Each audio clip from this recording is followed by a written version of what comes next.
In this video, we'll be talking about the difference between residence permit, golden visas with comparison to the citizenship passports. लोगों में बहुत एक conflict पाया जाता है या इंफॉर्मेशन नहीं पाई जाती जो मैंने अपना एक्सपीरियंस से देखा है। उनको रेजिडेंस परमिट में और पासपोर्ट में बेसिक डिफरेंस नहीं पता।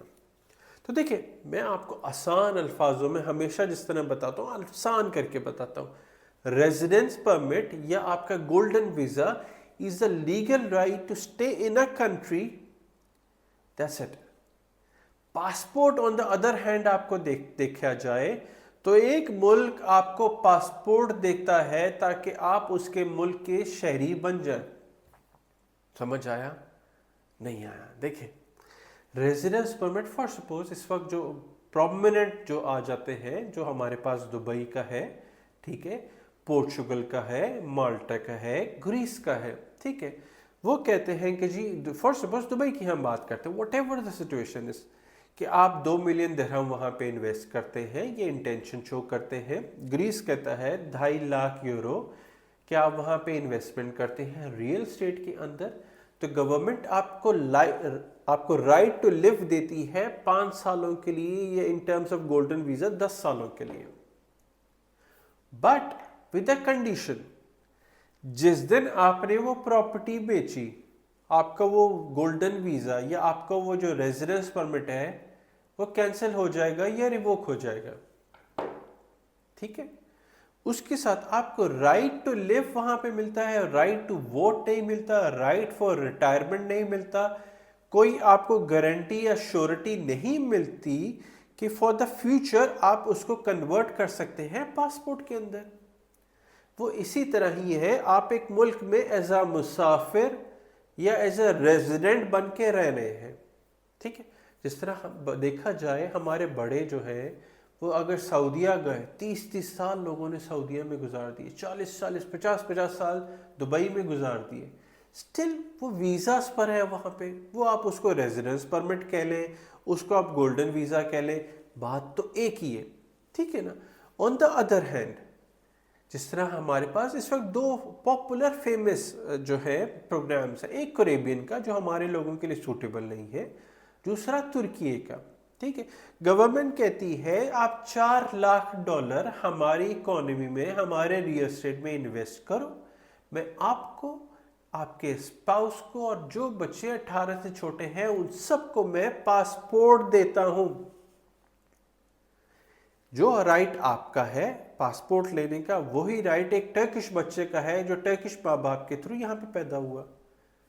3 साल बाद फिर गवर्नमेंट कहती है कि मैं आपको इजाजत देती हूं कि आप ये प्रॉपर्टी को डिस्पोज ऑफ कर दो।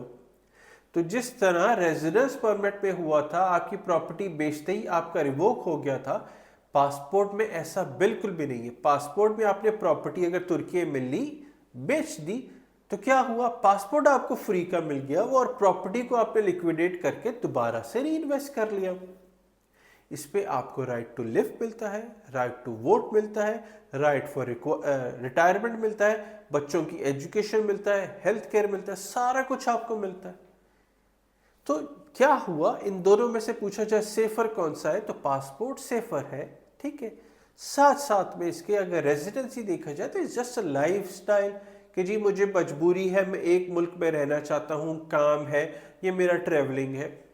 मगर हमारे जो लोग हैं, जो मैं लोगों को कहता हूँ कि यार देखो, आप पासपोर्ट ले लो, पासपोर्ट कर लो, साथ में आप रेजिडेंसी ले लो, सेफ्टी श्योरिटी भी हो गई, साथ में आपको रेजिडेंस परमिट भी मिल गया, आपके पास एक और होम ग्राउंड भी मिल गया। इन केस फॉर सपोज आप पाकिस्तान से हैं, इंडिया से हैं, बांग्लादेश से हैं, अफगानिस्तान से हैं, समथिंग हैपन बैक होम, आपके पास एक और होम होगा, एक और मुल्क होगा जिसको आप घर कह सकते हैं, जो आपकी जिम्मेदारी लेता है। रेजिडेंस की सूरत में आप वहां के एक शॉर्ट टर्म या टेम्परेरी रेजिडेंट हैं, आप उसको जो मर्जी अल्फाज उसके कॉम्प्लिकेट कर दें, मगर यही दोनों का बीच का फर्क है कि पासपोर्ट जो है आपको, आपके बच्चों को आपकी इनहेरिटेंस में ट्रांसफर होता रहेगा। इन केस ऑफ रेजिडेंसी वो जब तक प्रॉपर्टी है, जब तक आप हैं तब तक आपके साथ है, जब आप गए इस दुनिया से वो रिवोक हो गया, वो भी गया, बच्चों को भी परेशानी हुई, वाइफ को भी परेशानी हुई फिर। So this is how it is.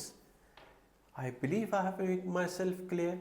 सो ये जो भी इंटरनेशनल सिनेरियो चले, go for the safety, go for the surety जो कि आपको पासपोर्ट मिलती है। हाँ, उसके साथ साथ आपको लगता है किसी मोबिलिटी के लिए तो यूरोपियन लिए जा सकते हैं, आपको लगता है कि किसी और बिजनेस के लिए तो आपको दुबई का और आगे पीछे का लिया जा सकता है। बट बेसिक डिफरेंस यही था, and I believe I have make my self clear. आपका कोई भी क्यूरी हो, कोई भी कंसर्न हो, सवाल हो पासपोर्ट के हवाले से, रेजिडेंसी के हवाले से, तो आप हमसे पूछ सकते हैं। ठीक है, मुझे फॉलो करें आदिल समी ऑफिशियल इंस्टाग्राम के ऊपर। इसी तरह अपना प्यार मोहब्बत देते रहें, and see you in the next video. Thank you.